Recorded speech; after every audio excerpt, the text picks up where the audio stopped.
Just a quick reminder, if you're enjoying this series, I have a book that goes along with it. There's a link to that below. Thanks. Okay, in this video, we're going to look at the drop method. So we can see these examples right here. Drop is used to remove a column or a row from a data frame. And we'll look at how you do both of those very shortly. Let's just go up to our first cell here. Quickly look at this. So we're importing pandas, giving it the alias PD. Then we're using the pandas read CSV function to bring in the Apple data set. And then we're naming it df and then printing it. So let's go ahead and print it. Okay, so this is our Apple data set. So we have the weekday open, close, and 5-day high columns. Let's go ahead and drop the weekday column using the drop method.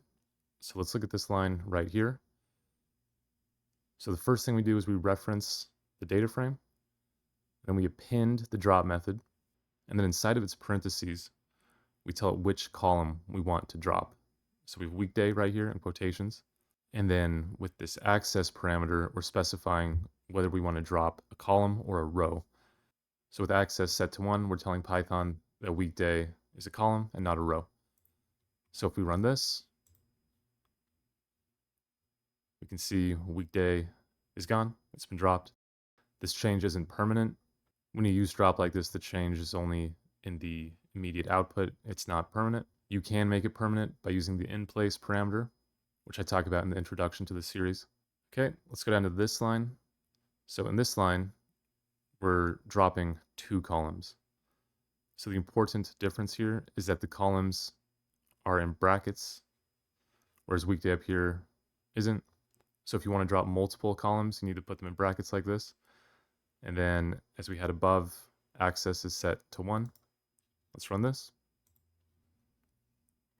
Okay, weekday and open have now been dropped. And now our final example down here, we're going to drop a row. So access is set to 0. So that means we're dropping a row. And this is the name of the row. So this is April 14th, 2025. We can see that row right here. It's the first row. Let's run this. Okay, and now we can see that April 14th is no longer in the data frame. And that's how the drop method works.